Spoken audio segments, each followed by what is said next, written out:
జై శ్రీమన్నారాయణ. నేను మీ icon astrologer Gattupalli Suresh Babu.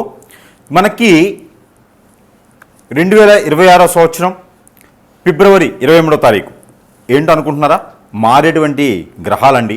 ఇవి ఏ గ్రహమో తెలుసా అండి? కుజగ్రహం. ఈ కుజగ్రహం రాహుతో కలయికతో, అలానే కుంభరాశిలో రాహుతో కలయికతో రాబోతుంది.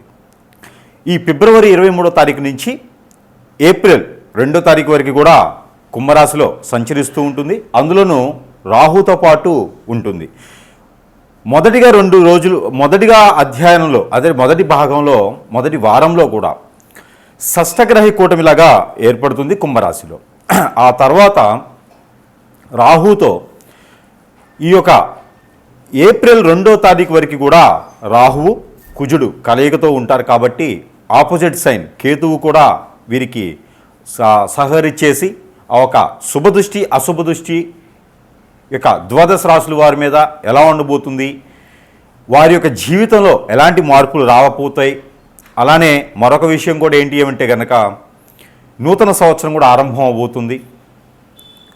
మన యుగాది నుంచి నూతన సంవత్సరం ఆరంభం కూడా ఈ కుంభరాశిలో రాహుతో పాటు కూడినటువంటి కుజుడు ఉండడం జరుగుతూ ఉంది. కాబట్టి ఈ మేర ఎలా ఉండబోతుంది ద్వాదశ రాశుల వారికి చూసినట్లయితే, ఎవరెవరి జీవితంలో పెళ్ళిళ్ళు చేసుకుంటారా, ఎవరెవరి జీవితంలో అన్యోన్యంగా ఉన్నటువంటి దాంపత్యం ఉంటుందా, ఎవరెవరి జీవితంలో వీరి యొక్క రాహువు కేతువు అందులోనూ కలయికతో ఉన్నటువంటి కుజుడు, వీరి యొక్క శుభ అశుభ ఫలితాలు ఏ రాశి వారి మీద ఎలా ఉంటాయి, ఆ తర్వాత బిజినెస్ చేసుకునేవారు, విదేశాలకు వెళ్ళేవారికి ఎలాంటి శుభ ఫలితాలు ఉంటాయి, ఏది ఎప్పటివరకు తెలుసా అండి?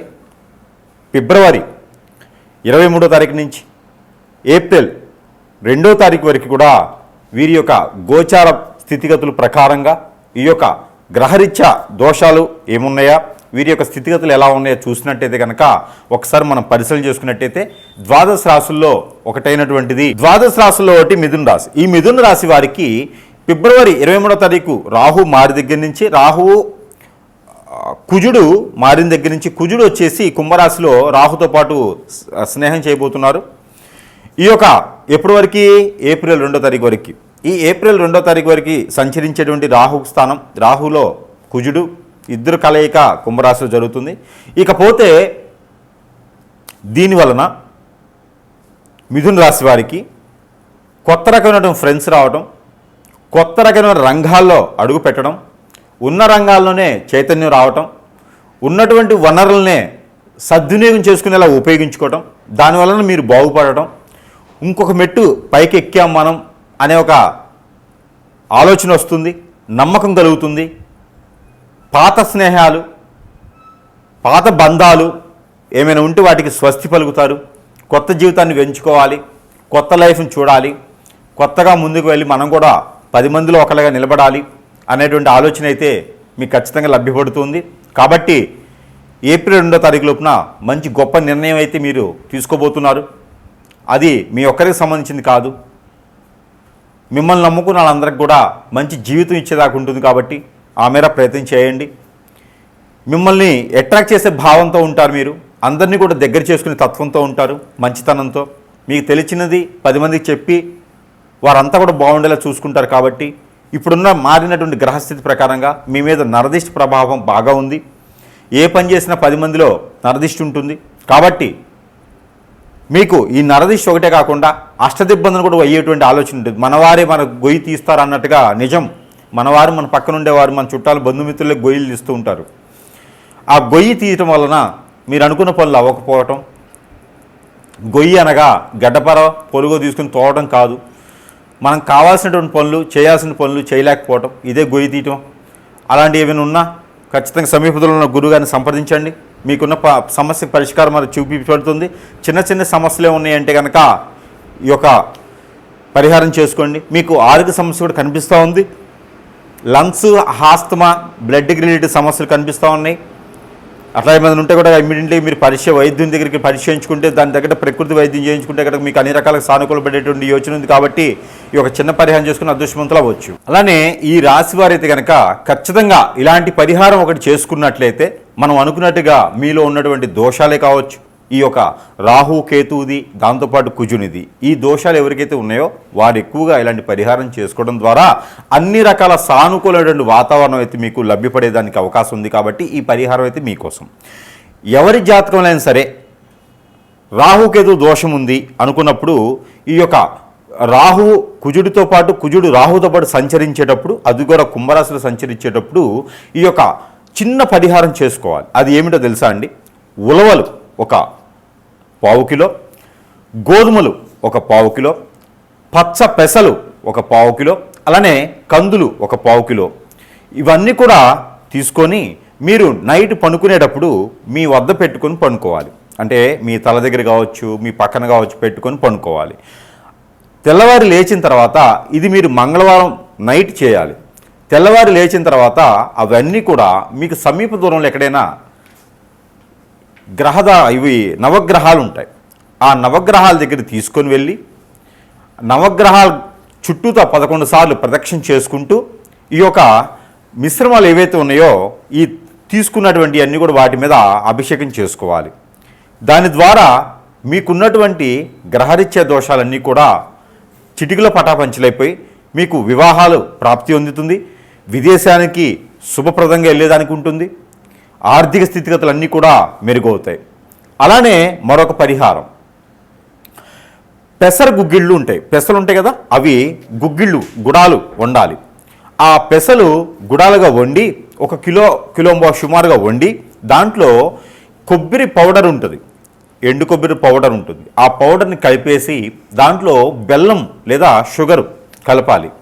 ఆ కలిపినేసినటువంటిది నైవేద్యం ఏదైతే ఉందో ఇది ఆలయంలో, ఎక్కడ రాముల వారి ఆలయంలో కానీ, కృష్ణ ఆలయంలో కానీ, ఎక్కడైనా శ్రీ వెంకటేశ్వర స్వామి వారి ఆలయాల్లో కానీ దీన్ని నైవేద్యంగా పెట్టాలి. ఆ నైవేద్యాన్ని ఇరువురికి కూడా మీరు ప్రసాదం కింద తీసుకోవడం వలన, ఇవ్వడం వలన కూడా దీని వలన మీకు అన్ని రకాల గ్రహదోషాలు కూడా పటాపంచలైపోయి మీ ఆరోగ్య సమస్యలన్నీ కూడా నెరవేరుతాయి. అలానే ఈ రాసుల వారికి ఈ చిన్న పరిహారం అయితే కనుక ఖచ్చితంగా మీకోసం. ఏమిటంటే కనుక మీకు కుజుదోషం, రాహుకేతు దోషం ఏమైనా ఉందా? అయితే మీకు మీ పొలాల్లో కావచ్చు, ఒడ్ల మీద కావచ్చు, గట్ల మీద కావచ్చు, మీ ఇంట్లో కావచ్చు, నర్సరీ నుంచి తెచ్చుకొచ్చే మొక్కలు కావచ్చు, మీరు అపార్ట్మెంట్లో ఉంటే ఆ మొక్క ఒకటి తెచ్చుకుంటే సరిపోద్ది. ఏమిటి అనుకుంటున్నారా? అరటి మొక్క. ఈ అరటి మొక్క కానీ అంటు కానీ ఏమైనా ఉంటే తీసుకొచ్చుకొని దానికి ఒక పసుపు తాడు, అది ఎట్లాగా కావాలి అంటే కనుక ఆడవారైనా మగవారైనా సరే ఒక తెల్లని దారం, మిషన్ దారం ఉంటుంది కదా, అది తీసుకొచ్చుకోండి. అది మీరు ఎంతైతే హైట్ ఉంటారో బొటనవేలు, ఖాళీ బొటనవేలు దగ్గర నుంచి తల వరకు కూడా ఇలాగ కొలుచుకోండి. పోగులు పోయండి. ఆ పోగులు 9 ఉండాలి. 9 పోగులు పోసి దానికి పసుపు, గంధం, కుంకుమ రాయండి. రాసిన తర్వాత ఆ దారానికి 7 ముళ్ళు వేయండి. 7 ముళ్ళు వేసిన తర్వాత దానికి ఒక పసుపు కొమ్ము కట్టండి. దానికి ఒక తమలపాకు కట్టండి. దానికి ఒక మామిడాకు కట్టండి. ఇలాగా కట్టినటువంటి ఆకులతో ఉన్నటువంటిది ఇది తీసుకొని వెళ్ళి ఆ ఒక గురువారం రోజు కానీ మంగళవారం రోజు కానీ చేయాలి. ఇది ఎప్పుడు? ఏప్రిల్ 2వ తారీఖులోపే చేయండి. ఇది తీసుకుని వెళ్ళి ఆ అరటి కొమ్మకి, అరటి మొక్కకి కట్టేసేయండి. 3 ముళ్ళు వేసేసేయండి. వేసేటప్పుడు మీకున్నటువంటి దోషాలు ఏవైతే ఉన్నాయో ఆ దోషాలన్నీ కూడా మీకు ఇంతటితో పటాపంచలైపోవాలి, ఉపశమనం లభించాలి అని మొక్కుకోండి. తర్వాత ఒక 3 అదే రోజున టిఫిన్సో భోజనమో పెట్టండి. ఇది అయిన తర్వాత చెట్టు తీసుకెళ్ళి మరుసటి రోజు ఒక నిద్ర చేసిన తర్వాత ఆ మొక్కను తీసుకుని వెళ్ళి ఎక్కడైనా ఆలయంలో కానీ స్థాపించండి. మీ పొలాలుంటే పొలాల్లో స్థాపించండి. ఈ 2 లేదనుకుంటే ఇంట్లో ఉంచకండి. తీసుకుని వెళ్ళి ఎక్కడైనా పారేడు నీటిలో వేసేయండి. ఆ కుండితో సహా పారేడు నీటిలో వేయండి. ఇలా చేయడం ద్వారా కాలసర్ప దోషం, నాగదోషం, కుజుదోషం, కళత్ర దోషం, దాంట్లో కూడా రాహుకేతు దోషం, భార్యాభర్తలు దూరమైన, పెళ్ళైన తర్వాత దూరమైన, పెళ్ళి కావట్లేదు అనుకున్నా, ఎంగేజ్మెంట్లో సంబంధాలు ఆగిపోయినా, దగ్గర దాకా వచ్చే సంబంధాలు పోయినా కూడా ఈ ఒక పరిహారం చేసుకుంటే అదృష్టం అనేది మీ వరకు వస్తుంది. అలానే అదే అరటి మట్ట తీసుకొని అదే రోజున మట్టలో దీపారాయణ చేసి 2 ఒత్తులేసి ఆవు నెయ్యితో దీపారాయణ చేసి నీటిలో వదలండి. మనం కార్తీక మాసంలో వదులుతాం కదా, అలాగా నీటిలో వదలండి. ఎక్కడైనా చెరువు కుంట లేకపోతే మీ ఇంట్లో ఉన్న గాబులు ఇట్లా బకెట్లో నీళ్ళు పట్టి దాంట్లో వదలండి. కొండే కదా దాన్ని అలా వదిలేసేసేయండి. ఇలా చేయడం ద్వారా ఆర్థిక సమస్యలు, ఆరోగ్య సమస్యలు కూడా మీకు ఇలా పటాపంచలు అయిపోతాయి. ఈ ప్రయత్నాలు చేసుకొని అదృష్టవంతులు అవ్వండి.